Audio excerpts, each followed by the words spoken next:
sailing ships ever built.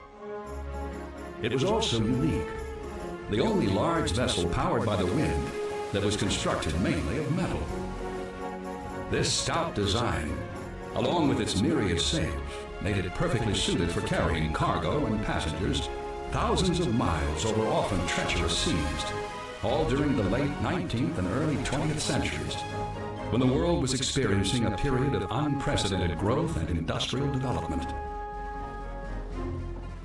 These great ships were significant for another reason.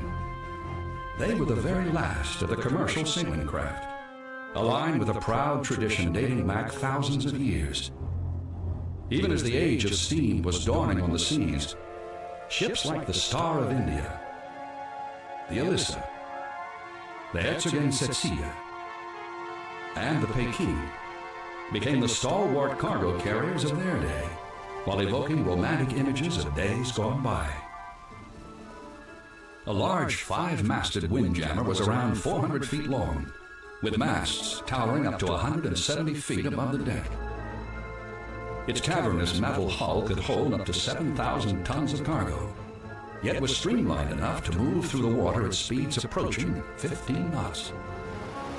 For the men who served aboard the mighty windjammers, hauling thousands of tons of cargo to all corners of the globe was hardly romantic. In fact, it was grueling and often perilous.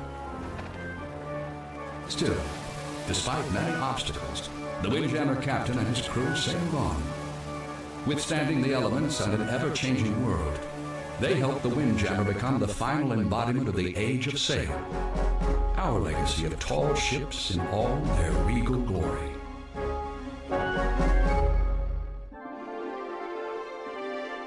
Breaking the horizon with its clouds of sails, one of the rarest sights on the oceans today is a large sailing ship. But this one has become a familiar sight along the eastern seaboard of the United States and around the world. She is one of the most famous windjammers still plying the seas, the Coast Guard training ship Eagle. Built as a horse vessel in Hamburg, Germany in 1939, she was transferred to the United States Coast Guard following World War II. On her decks and among her soaring masts, generations of Coast Guard Academy cadets have been exposed to the extraordinary rigors and high level of teamwork that it takes to operate a large sailing ship like the Eagle. Training like this helps prepare these cadets for the challenges and hardships they will face during their service in the Coast Guard. But it also does something more. It steeps them in the rich heritage of sail. A heritage that is shared and nurtured by a handful of other windjammers around the world. Among these is the Star of India in San Diego, California. While the Eagle was one of the last windjammers ever built, the Star was among the first. Launched at the Isle of Man on November 14, 1863, just 5 days before President Abraham Lincoln delivered the Gettysburg Address, she was originally named the Euterpe, for the Greek muse of poetry and music. She was also something of a curiosity. Unlike most sailing vessels of the day, she had an iron framework and hull, 205 feet long, 35 feet wide, and with a hold 23.5 feet in depth. Her mainmast rose 125 feet above the deck. She displaced approximately 2,250 tons. That could carry 1,200 tons of cargo. These dimensions made her considerably smaller than many later windjammers. Yet her significance in historical terms would be far greater than her size or type of construction. She would go on to have a long and distinguished career, first as the Euterpe, then as the Star of India, a career that spanned the entire era of windjammers. Like other metal sailing ships of her kind, the Euterpe's many accomplishments are undeniable. But the term windjammer itself is somewhat more controversial, since it doesn't refer to any particular hull shape or configuration of sails. Windjammer is a word that sailors don't like very much because, as members of any highly technical profession, people tend to like words that mean something specific. And windjammer is a pretty generic word, which is one of the reasons perhaps why it's so useful and why it survived. But initially, I think the consensus is that it was a derogatory term utilized by the crews of steamships. Historians have speculated that the word stems from an incident in which the men aboard a steamship derisively jeered a Windjammer's crew as they attempted to jam their ship's sails around to capture the wind. But the sailors who manned these towering vessels quickly embraced the name, transforming it into an emblem of pride rather than shame. A seamless blend of industrial-age manufacturing and old-world craftsmanship, these ships were the culmination of a long tradition of sailing vessels that began centuries before. From the earliest times of antiquity, ships of sail helped bolster the political ambitions, trade, and defense of nations throughout the world. With the increasing use of steam-powered vessels during the mid-19th century, however, the days of the great sailing ships appear to be numbered. The advantages of steam in navigation were not so much speed as reliability of speed, the idea that you could plow through ice and currents with or without any wind. But the early steamships also had many flaws. Their engines were expensive to build and maintain. And with the new and relatively unreliable steam technology of the day, they were susceptible to mechanical breakdown. In addition, they needed coal to operate, lots of it, requiring frequent stops in port to refuel and relatively large crews to keep their boiler fires stoked. The coal also took up valuable space in the hull that could have been used for carrying cargo. These qualities made the early steamships economically viable on shorter trips, particularly carrying passengers or other low-bulk, high-value cargo, where the vessel's lack of range and carrying capacity were not significant drawbacks. But it left a niche for the sailing ship on the long transoceanic voyages that steamships couldn't yet undertake on a regular basis. During this same period in the mid-19th century, nautical designers began experimenting with the construction of iron-hulled sailing ships, particularly in Great Britain. The first of the great windjammers, the iron ships, were built in those industrial countries in Europe that were already well equipped for shipbuilding and had all the raw materials and the skilled labor at hand. On the Clyde River in Scotland, in Belfast, and in the northern part of England, where there was coal and iron, where there were refineries, and an overabundance of skilled labor. The Industrial Revolution had prepared the United Kingdom for this kind of work. In 1842, a British naval architect named John Grantham published a manuscript entitled Iron as a Material for Shipbuilding, in which he cited iron's many advantages compared to wood. Grantham based most of his arguments on why iron was superior to wood. It has a high tensile strength. It allows you to build ships much larger in iron, theoretically, than you can in wood. It's not a number of pieces fitted together that work and torque rather independently. It is pretty much one single structure. As a consequence, you have ships that are less costly to operate, less costly to repair, and you can build them bigger. A year later, Grantham helped modify one of the first sailing ships with an iron hull, the 711-ton John Garrow, whose innovations included rigging made of iron cables instead of the less durable ropes used previously. Other shipbuilders of the time were making similar vessels. It was from this marriage of iron and canvas that the Windjammer was born. With less internal bracing necessary in their metal hulls, the Windjammers could carry greater amounts of cargo than contemporary wooden sailing ships, making them far more efficient as movers of freight. With no engines and no need to carry fuel, they could even haul more than comparably sized iron-hulled steamships. And despite their large dimensions, Windjammers could be run by significantly smaller crews than the manpower-hungry steamers, making them cheaper to operate. Even though a lack of wind would paralyze a windjammer as surely as it would any other type of sailing ship, these vessels could also be fast. With its thousands of square feet of sails, the average windjammer driven by a strong gale was capable of outrunning its swiftest steam counterparts, even while fully loaded with cargo. The famous steel-hulled German windjammer Herzogin Cäcilia once reached a top speed of over 20 knots, a mark which not only far exceeded contemporary steamships, but even rivaled those attained by the fastest clippers. By the late 1800s, the windjammer had become the preferred vessel over wooden sailing ships for many thriving shipping businesses that hauled bulk raw materials over long distances. Most of the products, the cargoes that these vessels carried were industrial and agricultural raw materials, things that were needed for the burgeoning industries that were growing up in Europe and in America in the last part of the 19th century. They were bulk cargoes, grain, wool, timber, coal, and One of the characteristics that they had in common was they just really weren't perishable. And so the difficulties of getting around Cape Horn, the relatively slow passage through the doldrums under sail, made very little difference in terms of the value of the cargo or the ultimate profits of the voyage.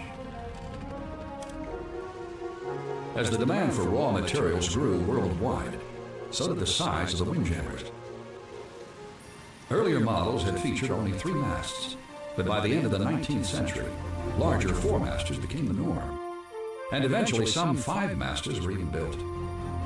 Also, a configuration of exclusively square sails was gradually altered to include fore and aft sails on the rear mast.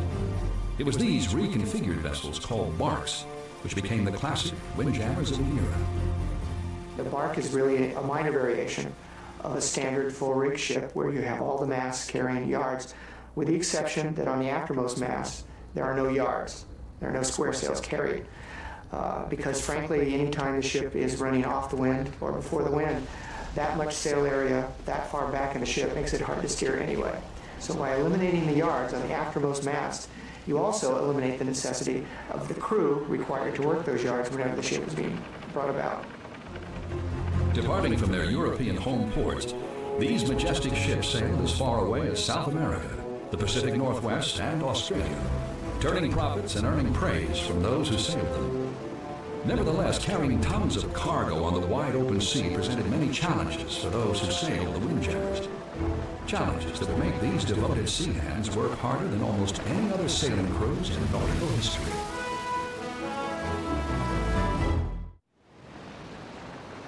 For the captain and crew of a windjammer, carrying tons of valuable cargo over thousands of miles of unpredictable ocean was a grueling and often dangerous task. Raging seas could toss even the largest windjammers about like planks of wood. This often resulted in hazards such as shifting cargo, which could not only damage the goods, but cause a vessel to capsize. All of these potential hazards with these huge bulk cargoes could sink a ship. Due care had to be taken with preserving the cargoes in that sense. And so a high level of expertise was very often required, merely in just loading the cargo. As a precaution, every windjammer captain rigorously drilled his crew for the moment a tempest would hit. Even on the fairest days, the crew undertook numerous precautionary chores to help keep the ship secure, including waterproofing decks, balancing freight, and securing safety lines. But above all, properly rigged and well-maintained sails and running rigging were essential to a windjammer's operation.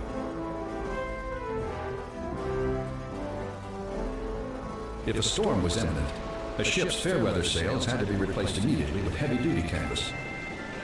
In strong winds, the smallest tears could rapidly grow into massive holes.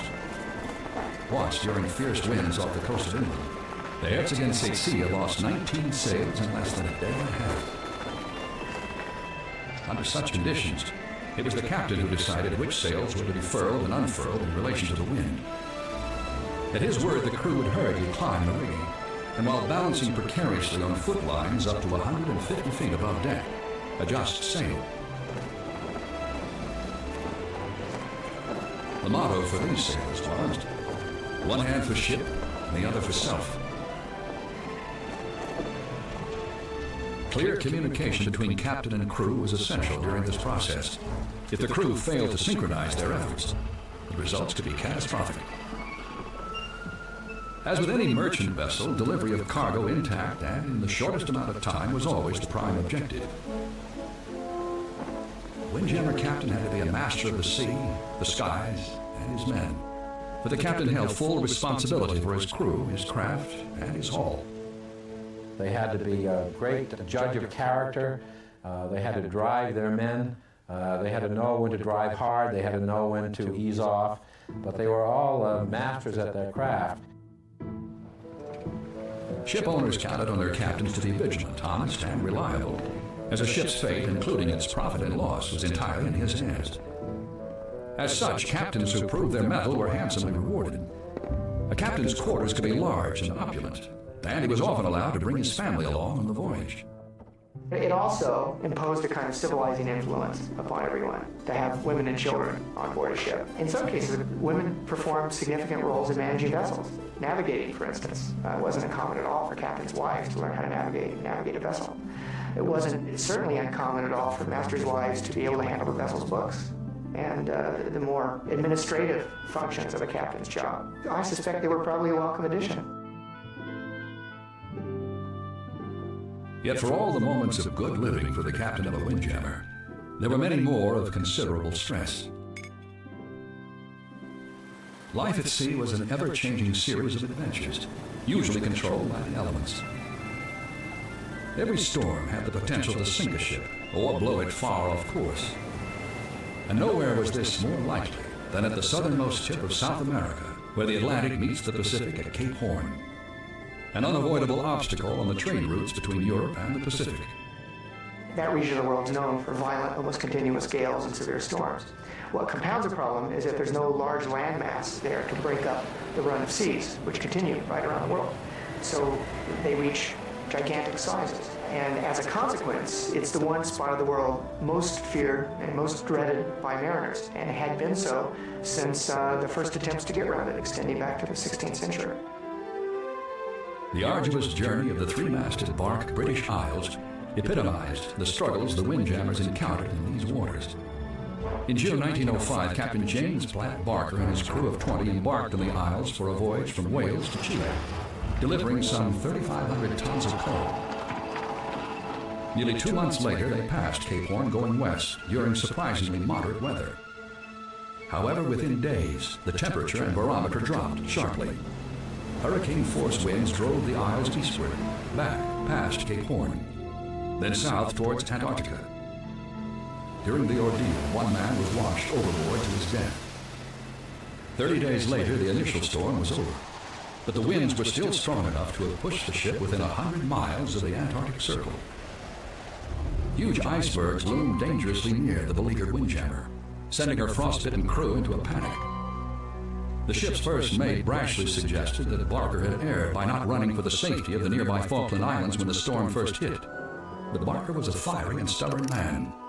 He made it clear at pistol point that he alone was in control and that the voyage would not be abandoned.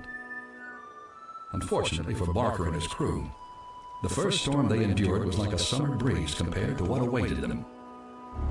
Violent squalls soon lashed the Isles as mountainous seas rolled over her. 2 more men were swallowed by the sea, but through it all, her ruggedly built iron hull remained intact, a testament to the incredible strength of the Windjammer design. Finally, the British Isles was able to ride out the storm and set a northerly course. 4.5 months after her departure, she reached the port of Pisagua, Chile, her cargo somehow still intact. Despite hardships like those endured by the British Isles and countless other craft, the use of windjammers continued to grow worldwide. At the beginning of the 20th century, over 3,000 windjammers from more than a dozen countries were registered with the insurance company Lloyd's of London. They had become a multi-million-dollar business that employed over 500,000 people worldwide. It was the golden age of the windjammers, and rising to dominate this era were 2 rival companies, one in Germany, the other in France, who created windjammer fleets that would leave the competition in their wakes.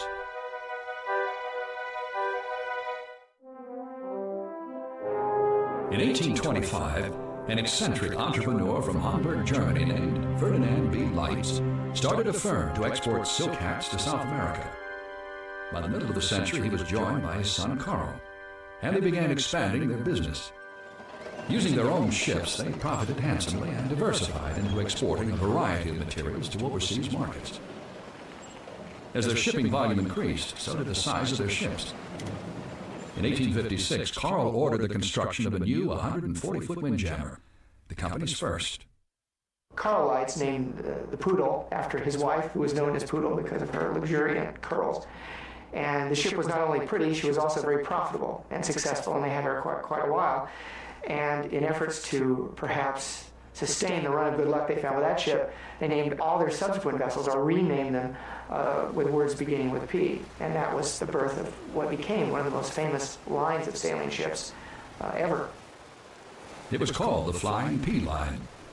Recognizing the growing demand in the world economy for nitrates, a chemical compound used in fertilizers, the Lights geared the operations of the Flying Pea Line almost entirely toward this profitable but malodorous cargo. It was just a horrible sort of a trade. Aromatic, extraordinarily hot. Imagine taking a lot of fertilizer and exposing it to equatorial heat for weeks and months at a time while you loaded it on your ship with a shovel. It was hardly glamorous, but it certainly was lucrative and absolutely necessary to burgeoning agriculture. Despite the nature of their cargo, the captain and crews who sailed aboard the pea liners took great pride in their vessels and their company's reputation. Sailing legends like Captain Robert Hilgendorf enhanced this prestige. In his 20-year career with the Lights Company, Hilgendorf successfully sailed around Cape Horn 66 times, mainly in windjammers, once making the dreaded passage in just 7 days. One of the interesting things in this period is individual captains don't emerge as cult figures very much, unlike with the clipper ships. Hilgendorf is a bit different. He was so proficient and was consistent in making exceedingly good passages that he achieved notoriety in a period and a profession where notoriety was a very rare commodity. A master of how to handle a large windjammer at sea, knowing all of the angles, knowing all of the intricacies of handling craft. Mr. Lights had on his office wall a portrait of not his father or grandfather, but Robert Hilgendorf. Although the number of windjammers in the Lights fleet remained fairly constant at around 16 during its 100 years of operations, the size of these ships continued to increase. In 1895, the Lights built their first 5-masted ship, the Potosi, which made an instant name for itself because of its surprising speed. The average duration for a run to Chile from Hamburg was around 80 days. The Potosi, under Captain Hilgendorf, did it in 66. Yet the greatest of the pea liners was still to come. In 1902, the Lights Company unveiled the biggest and most advanced windjammer yet, the mighty Preußen. Known as the Queen of the Seas, she was a giant, a superbly crafted ship that would set new standards in windjammer design. She measured 440 feet from bow to stern, had 5 masts carrying 48 sails, and displaced an amazing 11,150 tons, making her one of the largest sailing ships ever built. In a stiff breeze, she could attain speeds of 17 knots, her sails exerting a force comparable to 6,000 horsepower. Even her average cruising speed of about 7 knots was swifter than most large steamers. The Preußen was a climactic expression of a sailing ship. She was the pride, at the time she was built, not only of the Lights line, but arguably of German seafaring technology and even of the entire brotherhood of seamen who were engaged in this grand enterprise. Yet sadly, the reign of the Queen of the Seas was all too brief. In 1910, she was accidentally rammed in the English Channel by a steamship. The great windjammer floundered for several hours before the powerful tide slammed her against the crags off the cliffs of Dover. After several efforts to dislodge her failed, she was soon battered into oblivion by the surf. Even with the demise of the Preußen, the Lights Company still flourished. The only genuine threat to its dominance in the nitrate market came from France, where another family operation, the A.D. Boards Company, produced a fleet of windjammers that were just as proficient and structurally sound. The core of the competition between the two shipping giants was speed. Much like the great tea races in the days of the clippers, the windjammers from these companies continuously vied with each other for the fastest passages back and forth across the ocean. In 1896, the Board's 5-masted bark France completed a voyage from Europe to South America and back in 145 days. Lights Potosi made a similar trip in 144 days. Such competition was not uncommon during the reign of the windjammers. The great grain races from Australia to Britain during the 1920s and 30s would also serve as a friendly battleground for a number of ships, captains, and their crews. Meanwhile, business for both the Lights and Boards companies continued to thrive throughout the early part of the 20th century, particularly as World War I erupted in 1914, and the demand for raw materials skyrocketed. It was during this conflict that one ship would make a name for itself in an entirely different fashion, giving rise to one of the most dramatic windjammer stories ever told.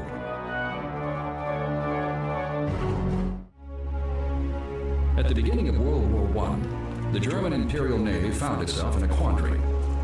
The powerful British Royal Navy was blockading its fleet in their home ports, making it virtually impossible for any of Germany's surface warships to launch attacks on Allied military or commercial vessels. The German situation on the eve of World War I was the same situation of any second-class power when confronted by a nation that has command of the sea, which Britain had with the Royal Navy. And that was to embark upon what was called a guerre de course, that is warfare upon trade. German U-boats were able to elude the blockade, but because of their limited fuel capacity, their strikes were largely confined to areas around the nearby British Isles. Any long-range surface raiding would have to be carried out by specially modified and camouflaged merchant vessels that could sneak through the British cordon to attack Allied shipping in distant waters. It was in this role that the Windjammer secured its place in naval history. For in its robust and elegant form, one man saw the makings of a stealthful and deadly warship. His name was Count Felix von Luckner of the Imperial German Navy. Von Luckner had sailed on Windjammers as a teenager. He realized that these numerous vessels were unassuming, yet fast and large, and that their metal construction would allow them to withstand barrages that would shatter wooden ships. At the outset of the war, he suggested his plan to Kaiser Wilhelm, who dismissed it as preposterous. Von Luckner responded that therein was the very reason it would work. The British would never suspect something so implausible. The Kaiser was finally persuaded, and von Luckner was given permission to secure and modify a windjammer that would become notorious as the Raider Sea Adler, or Sea Eagle. In addition to installing a supplemental diesel engine, workmen also mounted two powerful cannon which were concealed on deck. The vessel's cargo hold was so immense that von Luckner was able to build secret panels and passageways so that German sailors could rush out of hiding on the deck if necessary. Von Luckner was so convinced that this project would work that he even allocated space behind fake walls to serve as a holding area for up to 400 prisoners. The difference between a U-boat and what it could do, and the Sea Adler and what it could do, was the Sea Adler could actually evacuate everyone on the merchant ship, hold them as prisoners until they could land them in a neutral port, and sink the steamer. And that wasn't sufficiently offensive to risk bringing other countries into the war. Since von Luckner had learned to speak Norwegian fluently during his many travels, he decided that the Windjammer's cover would be as a Norwegian merchant carrier. Dressing the part, he went to extraordinary lengths to disguise both his ship and his personally selected 60-man crew. He even appointed one of his youthful sailors to portray his wife, Josephine, in the event they were boarded. From the moment she took to the sea in 1916, the refurbished Windjammer proved successful in her deception. Lulled by the ship's graceful appearance, Allied vessels allowed her to come near, where she would reveal her hidden guns and demand the ship's surrender. The ruse worked time and time again.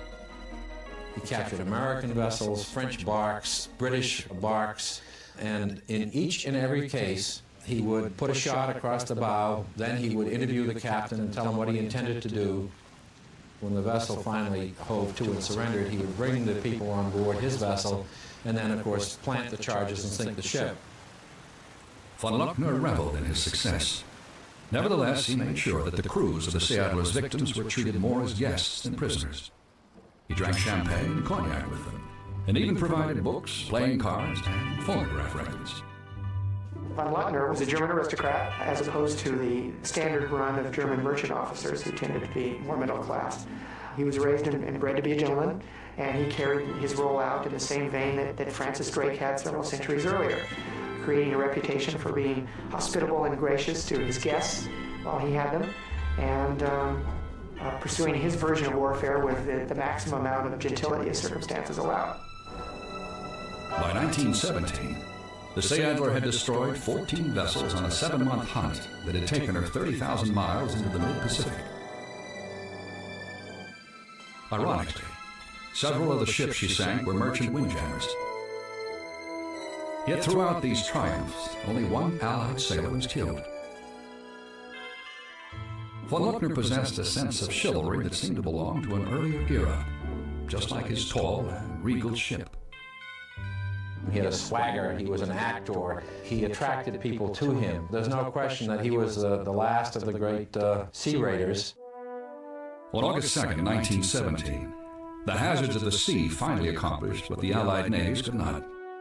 The Sea Adler ran aground on an uncharted reef near the Society Islands. Foreseeing his own eventual capture by Allied navies, von Luckner reluctantly ordered his vessel be set ablaze, rather than see it fall into enemy hands. With her demise came the end of an age. It was the last time that a large sailing vessel would serve as an active warship in a major navy. World War I had taken its toll on the merchant windjammers as well. The Bourges Company of France lost nearly half its fleet of 46 active vessels in the conflict. And with advancing technology making steamships far more economical to operate, there seemed little sense for ship owners to replace the lost barks with new windjammers. Yet across the Atlantic in America, there was still one proud vessel that continued to resist the effects of time and the elements.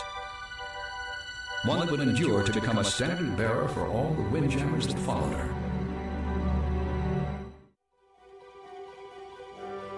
In 1923, just 5 years after the end of World War I, the battered old windjammer named the Star of India was retired by her owners. Once a state-of-the-art vessel known as the Euterpe, she had served over 2 generations in a working career that had spanned the entire era of the windjammers.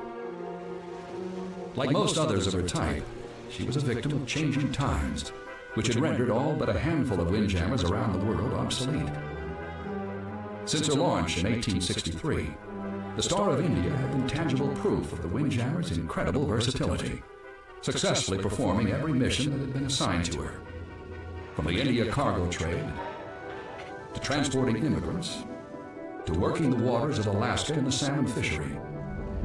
Although her heritage was proud, her origins were humble, if not ill-fated. In 1864, on her maiden voyage as the Euterpe, she was en route with various merchandise from Liverpool to Calcutta when she was clipped across the bow by another ship. After some hasty repairs, she managed to complete her voyage. The following year, the Euterpe was battered by a fierce cyclone off Madras in the Indian Ocean. Conditions worsened to the point that her captain had no choice but to order the crew to cut her masts away to keep the wind from capsizing the ship. As the storm abated, the beleaguered crew was able to erect improvised masts and the ship safely reached land. Ironically, part of the reason the Euterpe was able to survive these early trials may have stemmed from a flaw in her design. Unlike later windjammers, like the Preußen, she had been built at a time when few shipbuilders had extensive experience in constructing metal vessels. As a result, the Euterpe's designers had spaced her ribs more closely than they needed to be, as if they were made of wood instead of the stronger iron. When you look at Euterpe, what you're seeing in some respects is an attempt to duplicate a wooden ship in iron. Her structure is quite similar. You don't see lots and lots of diagonal strapping, as you might see in later on construction. You see fairly massive plates, 13/16 of an inch thick, fairly massive frames spaced on close centers. This made the ship heavier and slower than some other windjammers, but unquestionably more rugged. In 1871, the Euterpe was sold to a Shaw Savile company who used her to transport immigrants from England to New Zealand and Australia. Gold miners, farmers, and adventurers crowded on board, awaiting the promise of a better life oceans away. It was really over long ocean passages, such as prevailed between Europe and New Zealand, Europe and Australia, that you found ships like this turned to delivering people as well as cargo. This ship operated for 2 decades, carrying immigrants from the 1870s to the 1890s. I'm told that there's quite a sizable percentage of the population of New Zealand that one way or another can trace their ancestry to people who came to New Zealand on this particular ship. As the end of the 20th century drew near, the Euterpe was sold again and put into service as a freighter for hauling lumber. But her venture in this rugged trade was short-lived, and the constant thrashings by the sea and wind continued to take their toll on her now aging frame. In January of 1901, in her 5th decade afloat, the ailing Euterpe was purchased by the Alaska Packers Association, where she joined the other aging windjammers of the APA fleet in the Alaskan salmon trade. The first thing her new owners did was give the venerable Windjammer a much-needed overhaul. Her interior was cleared out, new decks were laid, and berthing space was provided for 75 fishermen and 150 cannery workers, most of whom were Asian. It was at this time that the ship was modified from a square-rigged vessel into a bark. And one of the first things they did to her was make her yet more economical by taking out her existing mizzen mast and putting in a smaller one. And she became, by that change, a bark. That allowed her to be operated with a smaller crew. In the spring of 1902, she sailed her inaugural round trip from San Francisco to Alaska, a 2,500-mile trek she would make once each year for the next 21 years. Once in the Gulf of Alaska, she lay at anchor while her crewmen put off in smaller boats to harvest the area's abundant stocks of salmon. She would ferry their collected catch to canneries ashore, and at summer's end, she'd set sail for San Francisco, her holds loaded to capacity with processed salmon. In 1906, in keeping with the names of the other stars in their fleet, the Euterpe's owners renamed her the Star of India. But by 1923, the venerable star had finally outlived her usefulness. As to whether she was worn out, she was probably less economical by virtue of not being as big as some of the others. And therefore, the economy of scale was no longer in her favor. And being one of the older ships, she was certainly a candidate for replacement. Many of her sister ships in the APA line were sold, ultimately to be replaced by a fleet of steamers. As for the Star of India, she sat idle, destined either for the scrapyards or obscurity. But fate would smile on her once again. In 1926, the Zoological Society in San Diego bought her for $9,000, intending to transform her into a floating aquarium. To take an old ship that was an everyday item, bring her here and set her up as a museum was a bold step. And apparently it was too bold because shortly after that the Depression came along and there was no longer the wherewithal to be able to engage or embark on a project like that. Ships like this are very labor intensive. Even just sitting, they take an enormous investment to keep up. She became something of a curiosity cabinet on the waterfront and a derelict and also something of an embarrassment. The Star remained idle in San Diego harbor for decades, time and neglect accelerating her decline. But in 1957, the highly regarded Australian Windjammer captain and author, Alan Villiers, visited San Diego and saw the Star in her dilapidated state. Dismayed by the lack of attention being given to one of the last of history's great ships, he urged San Diego citizens to preserve her. The community responded almost immediately with donations of money and materials. Carpenters and other craftsmen volunteered their services, and new life was breathed into the Star.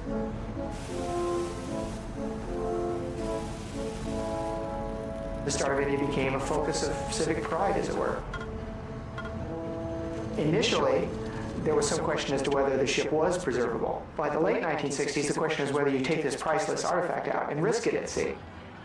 That question was answered on July 4th, 1976, over 50 years after her retirement. Amid the tumult of America's bicentennial celebration, with hundreds of thousands of well-wishers gathered on shore and on boats, the grand old Windjammer sailed again. Her noble appearance was ample reward to her benefactors for the countless hours of hard work they had devoted to her. The Star of India now rests at the waterfront in San Diego, a lasting tribute to the rich heritage represented by these unique vessels. Being part of a large number of people that care a tremendous amount about this ship and taking care of her is a source of immense satisfaction. Making her accessible to people, making her story understandable, seeing the parade of people of all ages come on board and recognize what they're on, the unique nature of her, and just become part of her story. It's immensely rewarding, and I can't imagine, no matter what I do after this, or could do after this, that would ever give as much satisfaction or ever be as great an honor as being able to say I take care of this ship on a day-to-day basis. The Star still takes to the sea on occasion, a magnificent reminder of one of the most remarkable kinds of ship ever driven by the wind. Sailing vessels have always exhibited a personality all their own, and no ships express this more beautifully than the Windjammers. There's no experience like being on a big windjammer when she's really got a bone in her teeth and she's moving along at that tremendous rate of speed. The sound is indescribable. the sound of the wind in the rigging, everything being bar-taut with strain. And of course, when you go into the bow and then over onto the bowsprit and you look at that enormous bow wave and you hear this crashing of the sea as the vessel shoulders its way through, it's the most awesome experience of my life. John Masefield called them tall ships, the poet laureate of England. And nowadays we can look at these vessels and see them, and there are several of them that survive, see them as some of the greatest relics of the age of sail. It's arguably the case that the Star of India in San Diego and the Alyssa in Texas, both of them windjammers of this latter age, are among the greatest of the ship restorations, certainly the loftiest and the largest. Well done, the pride of their local cities, because we've come to see them as the swan song of a great age, the very last of their kind.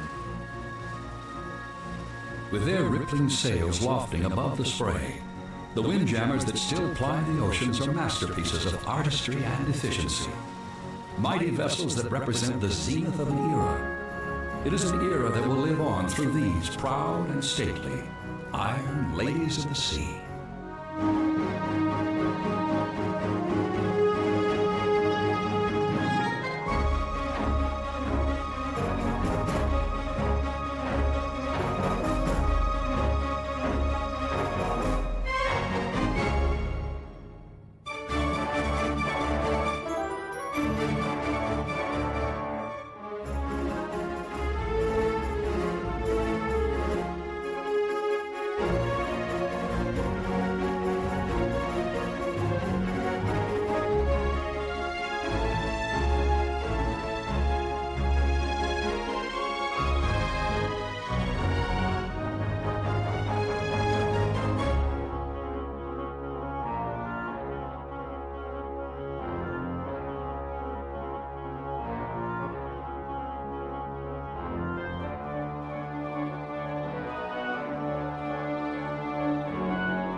The most versatile sailing ships ever built. It was also unique, the only large vessel powered by the wind that was constructed mainly of metal. This stout design, along with its myriad sails, made it perfectly suited for carrying cargo and passengers thousands of miles over often treacherous seas, all during the late 19th and early 20th centuries, when the world was experiencing a period of unprecedented growth and industrial development. These great ships were significant for another reason. They were the very last of the commercial sailing craft, aligned with a proud tradition dating back thousands of years. Even as the age of steam was dawning on the seas, ships like the Star of India, the Alyssa, the Herzogenaurach, and the Peking became the stalwart cargo carriers of their day, while evoking romantic images of days gone by. A large 5-masted windjammer was around 400 feet long, with masts towering up to 170 feet above the deck. Its cavernous metal hull could hold up to 7,000 tons of cargo, yet was streamlined enough to move through the water at speeds approaching 15 knots. For the men who served aboard the mighty windjammers, hauling thousands of tons of cargo to all corners of the globe was hardly romantic. In fact, it was grueling and often perilous. Still, despite many obstacles, the windjammer captain and his crew sailed on. Withstanding the elements and an ever-changing world, they helped the windjammer become the final embodiment of the age of sail, our legacy of tall ships in all their regal glory.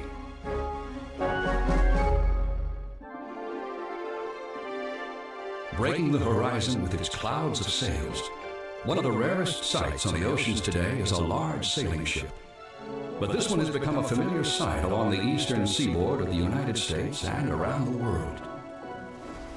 She is one of the most famous windjammers still plying the seas, the Coast Guard training ship Eagle. Built as the Horst vessel in Hamburg, Germany in 1939, she was transferred to the United States Coast Guard following World War II. On her decks and among her soaring masts, Generations of Coast Guard Academy cadets have been exposed to the extraordinary rigors and high level of teamwork that it takes to operate a large sailing ship like the Eagle. Training like this helps prepare these cadets for the challenges and hardships they will face during their service in the Coast Guard. But it also does something more. It steeps them in the rich heritage of sailing. A heritage that is shared and nurtured by a handful of other windjammers around the world. Among these is the Star of India in San Diego, California. While the Eagle was one of the last windjammers ever built, the Star was among the first. Launched at the Isle of Man on November 14, 1863, just 5 days before President Abraham Lincoln delivered the Gettysburg Address, she was originally named the Euterpe, for the Greek muse of poetry and music. She was also something of a curiosity. Unlike most sailing vessels of the day, she had an iron framework and hull. 205 feet long, 35 feet wide, and with a hold 23.5 feet in depth. Her mainmast rose 125 feet above the deck. She displaced approximately 2,250 tons. That could carry 1,200 tons of cargo. These dimensions made her considerably smaller than many later windjammers. Yet her significance in historical terms would be far greater than her size or type of construction. She would go on to have a long and distinguished career, first as the Euterpe, then as the Star of India, a career that spanned the entire era of windjammers. Like other metal sailing ships of her kind, the Euterpe's many accomplishments are undeniable. But the term windjammer itself is somewhat more controversial, since it doesn't refer to any particular hull shape or configuration of sails. Windjammer is a word that sailors don't like very much because, as members of any highly technical profession, people tend to like words that mean something specific. Windjammer is a pretty generic word, which is one of the reasons perhaps why it's so useful and why it survived. But initially, I think the consensus is that it was a derogatory term utilized by the crews of steamships. Historians have speculated that the word stems from an incident in which the men aboard a steamship derisively jeered a windjammer's crew as they attempted to jam their ship's sails around to capture the wind. But the sailors who manned these towering vessels quickly embraced the name, transforming it into an emblem of pride rather than shame. A seamless blend of industrial age manufacturing and old world craftsmanship, these ships were the culmination of a long tradition of sailing vessels that began centuries before. From the earliest times of antiquity, ships of sail helped bolster the political ambitions, trade, and defense of nations throughout the world. With the increasing use of steam-powered vessels during the mid-19th century, however, the days of the great sailing ships appear to be numbered. The advantages of steam in navigation were not so much speed as reliability of speed, the idea that you could plow through ice and currents with or without any wind. But the early steamships also had many flaws. Their engines were expensive to build and maintain. And with the new and relatively unreliable steam technology of the day, they were susceptible to mechanical breakdown. In addition, they needed coal to operate, lots of it, requiring frequent stops in port to refuel and relatively large crews to keep their boiler fires stoked. The coal also took up valuable space in the hull that could have been used for carrying cargo. These qualities made the early steamships economically viable on shorter trips, particularly carrying passengers or other low-bulk, high-value cargo, where the vessel's lack of range and carrying capacity were not significant drawbacks. But it left a niche for the sailing ship on the long transoceanic voyages that steamships couldn't yet undertake on a regular basis. During the same period in the mid-19th century, nautical designers began experimenting with the construction of iron-hulled sailing ships, particularly in Great Britain. The first of the great windjammers, the iron ships, were built in those industrial countries in Europe that were already well equipped for shipbuilding and had all the raw materials and the skilled labor at hand. On the Clyde River in Scotland, in Belfast, and in the northern part of England where there was coal and iron, where there were refineries, and an overabundance of skilled labor. The Industrial Revolution had prepared the United Kingdom for this kind of work. In 1842, a British naval architect named John Grantham published a manuscript entitled "Iron as a Material for Shipbuilding." in which he cited iron's many advantages compared to wood. Grantham based most of his arguments on why iron was superior to wood. It has a high tensile strength. It allows you to build ships much larger in iron, theoretically, than you can in wood. It's not a number of pieces fitted together that work and torque rather independently. It is pretty much one single structure. As a consequence, you have ships that are less costly to operate, less costly to repair, and you can build them bigger. A year later, Grantham helped modify one of the first sailing ships with an iron hull, the 711-ton John Garrow, whose innovations included rigging made of iron cables instead of the less durable ropes used previously. Other shipbuilders of the time were making similar vessels. It was from this marriage of iron and canvas that the Windjammer was born. With less internal bracing